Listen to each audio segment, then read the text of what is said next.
How else would I have gotten there? I do not even remember kissing her goodbye. Perhaps I simply waited on the sidewalk and watched her drive away. Perhaps. I do know, however, that once I reached the place I was staying, I just stood there, unable to go inside, to wash and then to sleep, unwilling to do anything else. I was not hungry. I did not want alcohol. I did not want to read or talk. I was scared of walking too far, in case I became lost, bedeviled by the repeating motifs of Los Angeles, spun around and sucked in so I could never find my way home again. Central Los Angeles sometimes seems to me to be nothing more than a pattern, like a set of repeating blocks, a gas station, a few homes, a mini-mall, and repeat until hypnotized.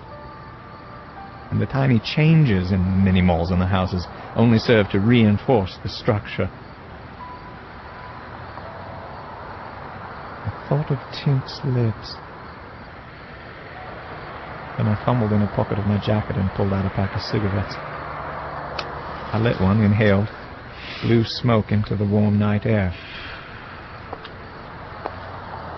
There was a stunted palm tree growing outside the place I was staying, and I resolved to walk for a way, keeping the tree in sight, to smoke my cigarette, perhaps even to think. But I felt too drained to think. I felt very sexless and very alone. A block or so down the road there was a bench, and when I reached it I sat down. I threw the stub of the cigarette onto the pavement hard and watched it shower orange sparks. Hey, pal. You buy a cigarette out here. Jesus. You startled me. I'm sorry, I didn't see you. He did not look old, although I would not have been prepared to say how old he was. Late 30s, perhaps mid-40s. He wore a long, shabby coat, colorless under the yellow street lamps, and his eyes were dark. Here, a quarter. 25 cents for a smoke. Take it. It's a good price. Keep your money. It's free. Have it. He took the cigarette. I passed him a book of matches. It advertised a telephone sex line. I remember that. And he lit the cigarette. Here. Keep them. I always wind up accumulating books of matches in America. You people just give them away. Where I come from, you have to pay for them. Is that a fact, huh? He sat on the bench beside me and smoked his cigarette. When he had smoked it halfway down, he tapped the lighted end off on the concrete, stubbed out the glow, and placed the butt of the cigarette behind his ear. I don't smoke much. Pity to waste it, though.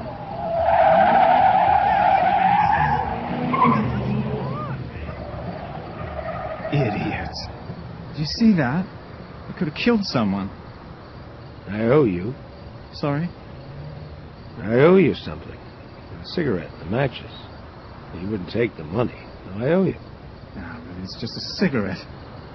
I figure if I give people cigarettes, then if ever I'm out, maybe people will give me cigarettes. Don't worry about it. You're English, right? Yes. That's that thing the English do. They say something like it's a joke, even though they mean it. So, you want to hear a story? True story. The stories always used to be good payment. These days, not so much. I sat back on the bench, and the night was warm, and I looked at my watch. It was almost 1 a.m. In England, a freezing new day would already have begun. A work day would be starting for those who could beat the snow and get into work. Another handful of old people, and those without homes, would have died in the night from the cold. Sure, why not? Tell me a story. Sorry. The first thing I remember was the Word. And the Word was God. Sometimes when I get really down, I remember the sound of the Word in my head, shaping me, forming me, giving me life. The Word gave me a body, gave me eyes. And I opened my eyes and I saw the light of the Silver City. I was in a room, a silver room. and there wasn't anything in it except me. In front of me was a window that went from floor to ceiling, open to the sky. And through the window I could see the spires of the city. And at the edge of the city, the dark. I don't know how long I waited there. I wasn't impatient or anything, though. I remember that.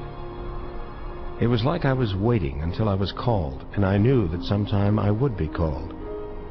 And if I had to wait until the end of everything and never be called, why, that was fine too. But I'd be called. I was certain of that. And then I'd know my name and my function.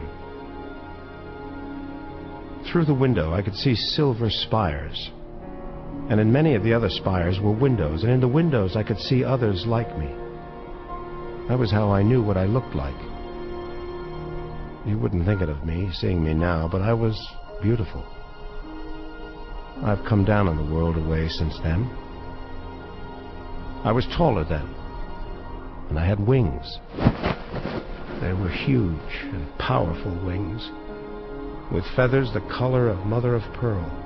They came out from just between my shoulder blades. They were so good, my wings. Sometimes I'd see others like me, the ones who'd left their rooms, who were already fulfilling their duties.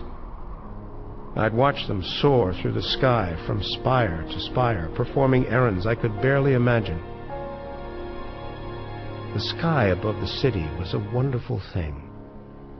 It was always light, although lit by no sun, lit perhaps by the city itself. But the quality of light was forever changing.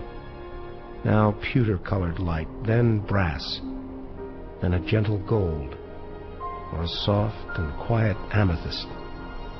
You know what amethyst is? It's a kind of purple stone. Yes, I know that. My crotch felt uncomfortable.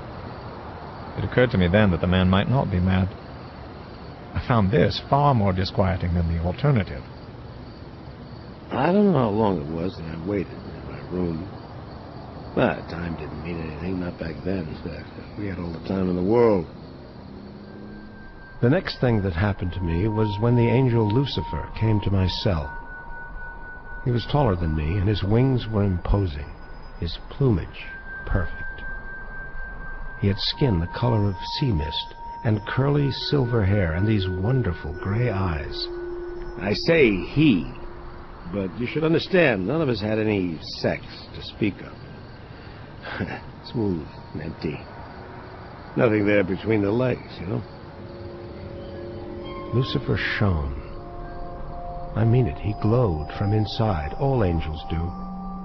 They're lit up from within. And in my cell, the angel Lucifer burned like a lightning storm. He looked at me, and he named me. You are Raguel, the vengeance of the Lord. Yes, I see. I am Raguel. I am vengeance. That is my name. That is my function. There has been a wrong thing, the first of its kind. You are needed. He turned and pushed himself into space, and I followed him.